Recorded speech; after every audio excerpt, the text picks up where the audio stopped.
And the third direction, the north, the archetype is the hummingbird. And there is a certain sweetness associated with this particular direction. And it has to do with how hummingbirds are so light, so small, so quick,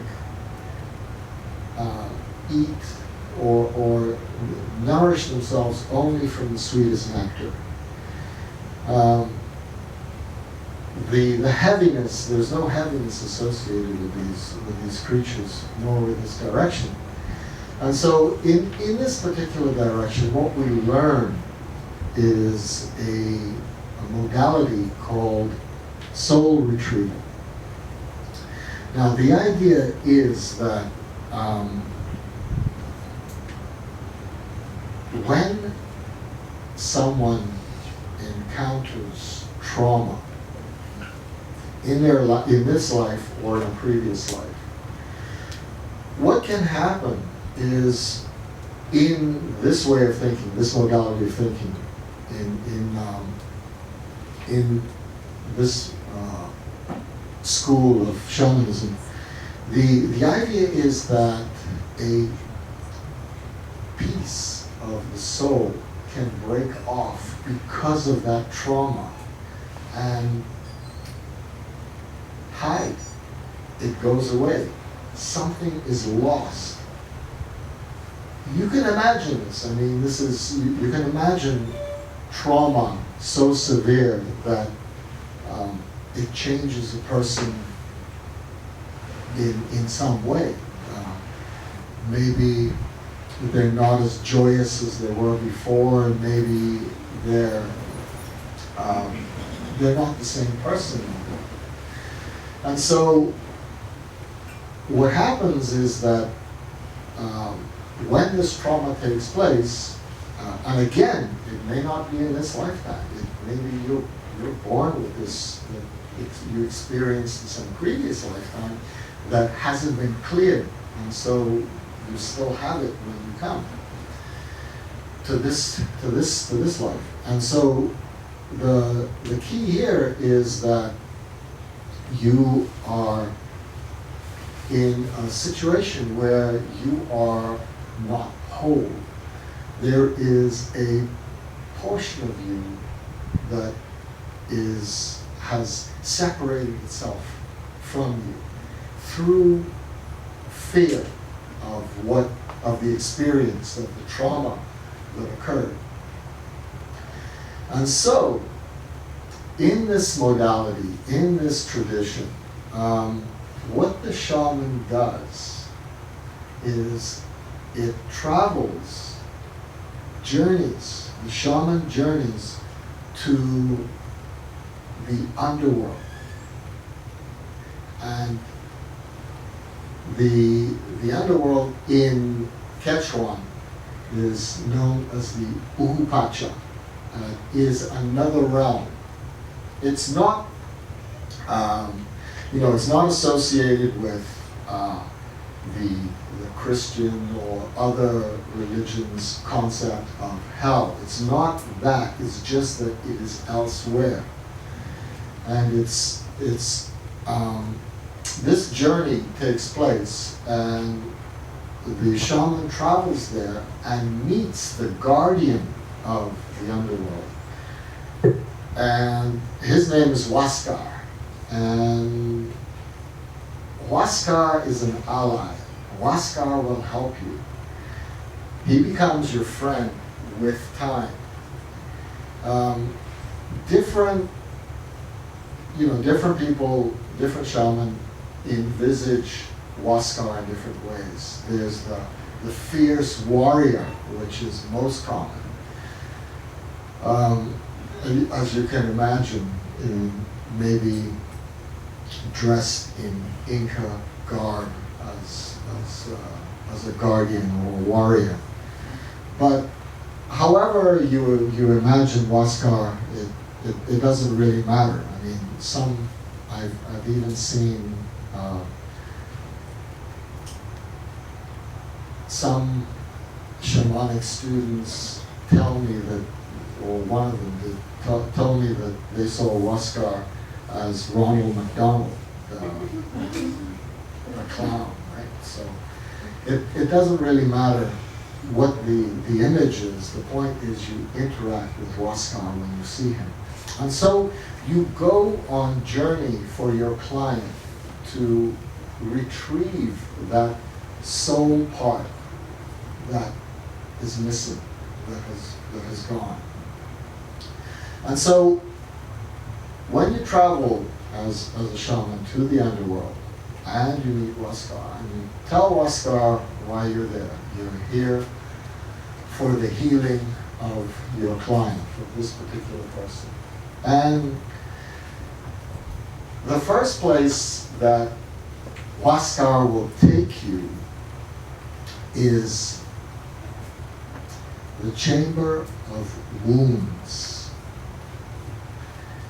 This is where you will see what caused the split. The images, when you walk into the chamber of wounds, you will see images, and it may be dark, it may be light, or you may hear someone crying. It may be a little boy, it may be a little girl. You never know what it's going to be, but there will be something there, someone there that is possibly afraid, possibly traumatized. And if enough time has gone by, and if enough work has been done by the client, where this soul part feels comfortable in coming back, then that can happen. You can ask the soul part, whether it appears like a little boy or a little girl, whether they would like to come back, whether they're ready to come back. And they may say yes, and that's great. Or they may say, no, I'm not, I don't feel safe, I can't come back yet. And so that may be as it may. You don't know what the result of that interaction is going to be. The next thing that you ask Huascar to show you is the chamber of contracts.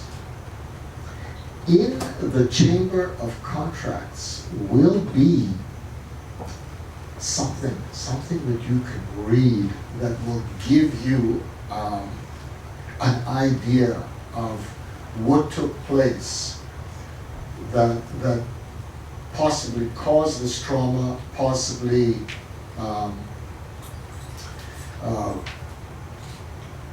it's something that took place that your client has made as a contract, whether subconsciously or not, before they came. And it could be that the contract says something. I mean, you may walk in and you see just something written on a book, on a table in front of you. Or you may see a library full of books. But it doesn't matter. What you're going to see is you're going to see something that you can read. And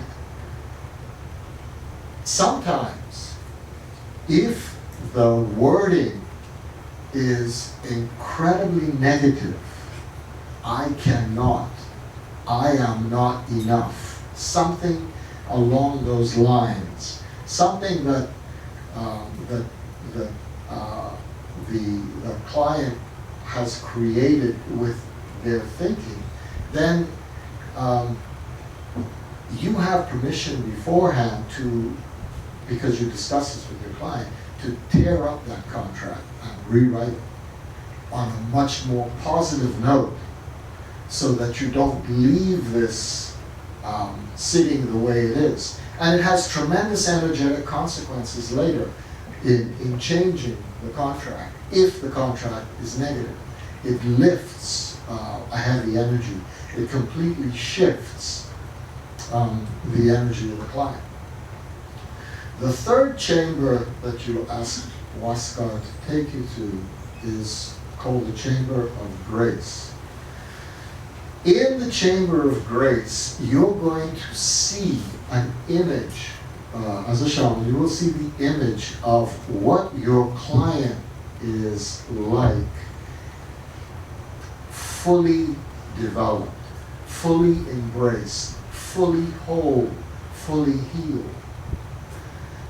Usually you will see someone very beautiful that will approach you and usually smiling. They may have something to say to the client. They may have some words for them. And so you're just on the lookout for what you're seeing and what you're hearing in the Chamber of Grace. The fourth chamber is the Chamber of Gifts. Now, when you walk into that chamber, you will see something that you are meant to take back as the very least.